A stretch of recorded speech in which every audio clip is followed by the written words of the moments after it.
Selamat siang. Bisa nggak dibaca nih, Evan?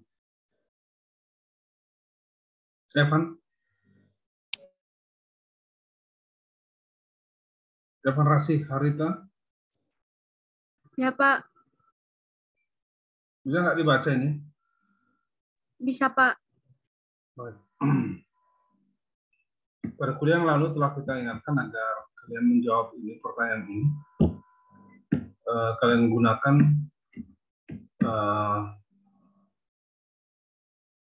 di atas 10%. Kalian hitunglah KG-nya berapa. Kemudian tugas itu di-emailkan paling lambat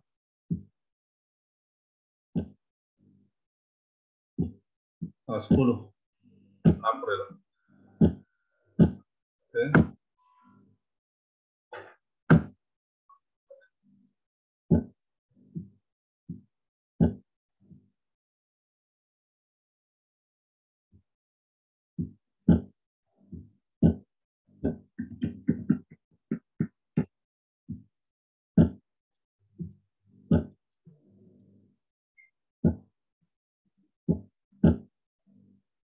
Lalu kita lanjutkan ke bab 5, kemudian tanaman melalui poliploidisasi.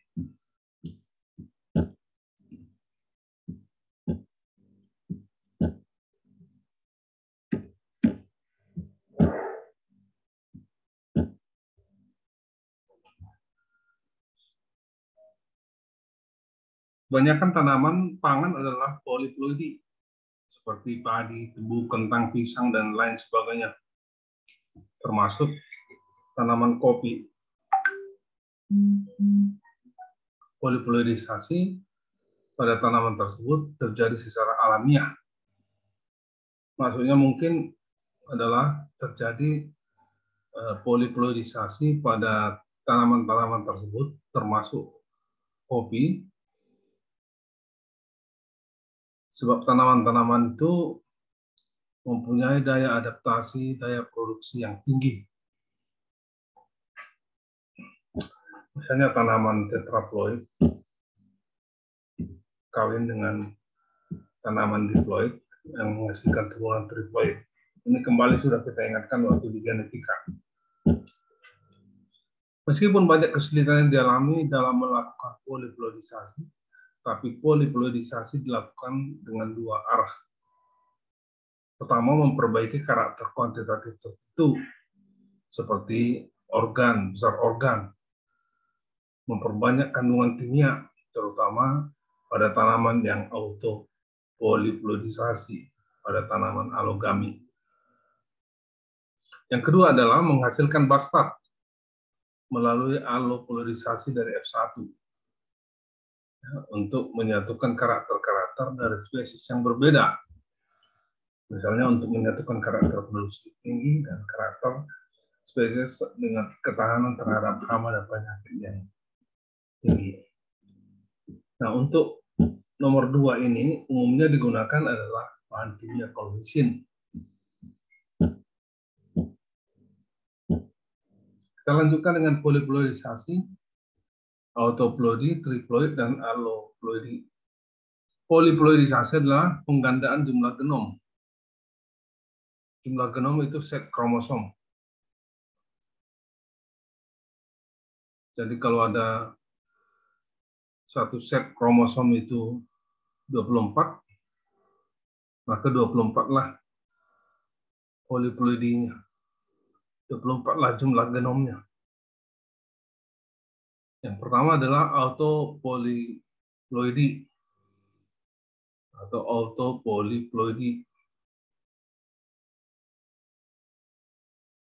Ini dilakukan dengan cara pelipat gandaan, pelipat duaan, doubling jumlah spontan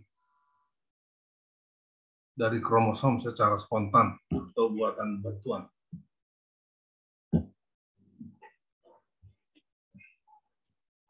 Jika misalnya satu set genom AA dihasilkan autotetraploid AAA 4, maka tanaman tersebut adalah autotetraploid. Misalnya adalah kentang.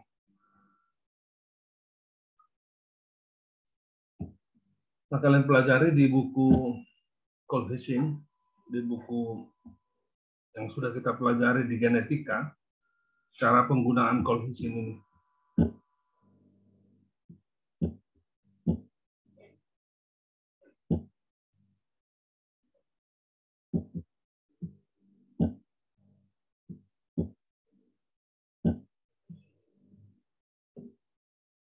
Tanaman autoploidi mempunyai organ yang lebih besar dari diploid.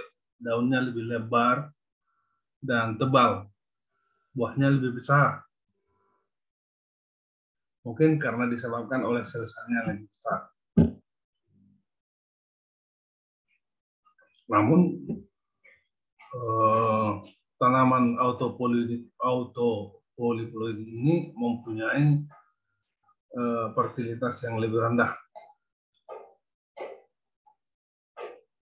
Akibatnya bijinya juga tidak terbentuk banyak.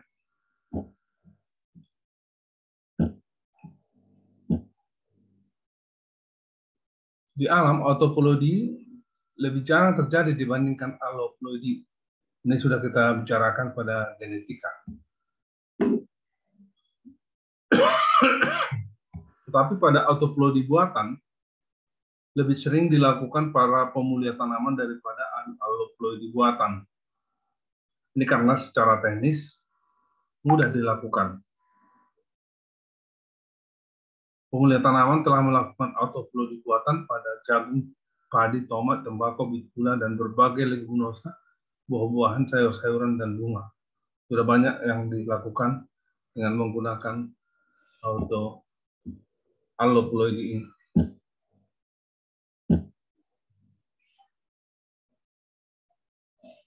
Tanaman autopoliploidi umumnya mempunyai organ yang lebih besar daripada diploid, namun lebih besar dan tebal. Sudah saya singgung di awal tadi.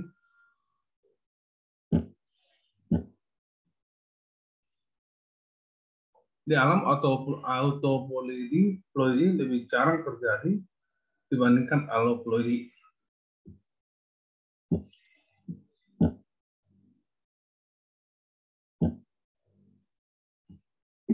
Triploidi adalah turunan dari persilangan tetraploid dengan diploid. Saya sudah sebutkan bahwa kopi adalah tanaman yang triploid.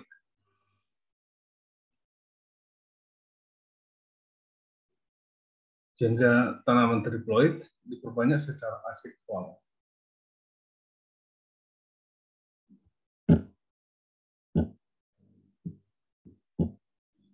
Autoploidi adalah penggabungan genom dari dua atau lebih spesies yang berbeda. Hasilnya adalah bastard, yang kemudian disebut mandul. Artinya sebenarnya adalah tidak menghasilkan biji. Bila bastard ini kemudian digandakan, diperbanyak secara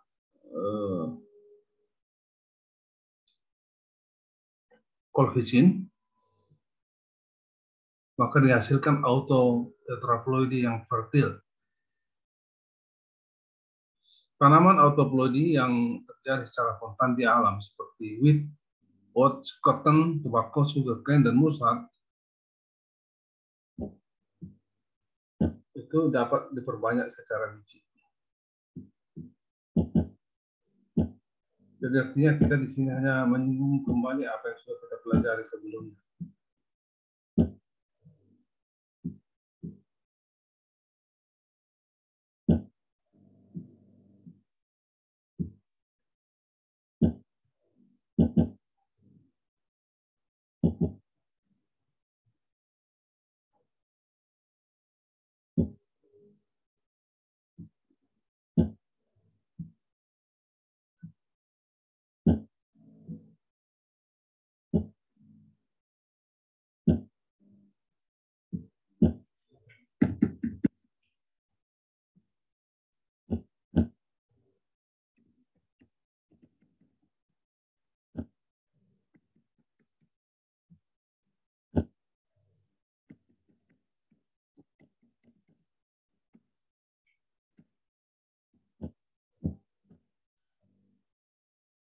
Kita lanjutkan dengan pemulihan tanaman melalui mutasi. Ini kalian pelajari di buku. Mutasi adalah perubahan tiba-tiba pada material genetik tanaman. Terjadi mutasi pada kromosom, terjadi mutasi pada genetika, sehingga terjadi perubahan genetik. Kemudian terjadi perubahan genotipe, dan pada akhirnya terjadi perubahan pada fenotipe.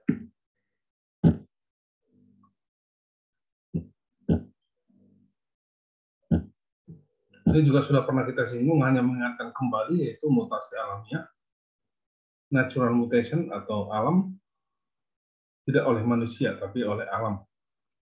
Kemudian yang kedua adalah mutasi buatan, induced mutation, oleh manusia.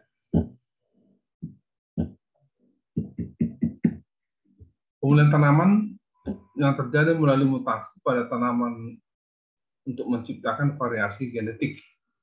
Variasi itu sendiri menjadi bahan baku untuk kemudian dikembangkan menjadi varietas baru, atau variasi ini menjadi induk pada persilangan.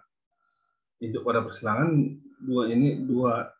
dua mutasi ini dikawinkan dan kemudian dihasilkan turunannya, diseleksi, kemudian dihasilkan varietas baru. Ini udah banyak kita bicarakan ini.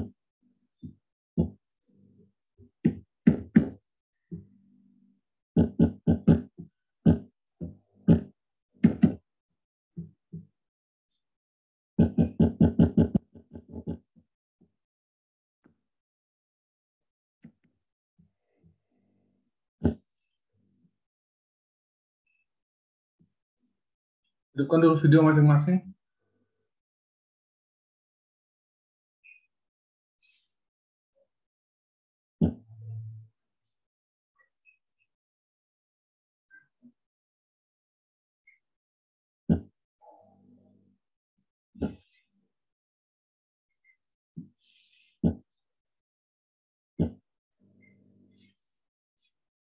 Jangan lupa mengisi absensinya ya. Ntar lagi akan saya tutup.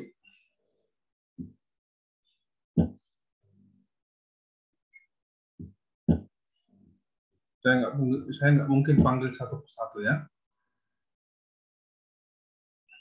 Eko Julianto, oke, kita lanjutkan. Ada pertanyaan? Izin bertanya, Pak. Ya, siapa yang mau bertanya? Saya Pak Evan Rasyarita.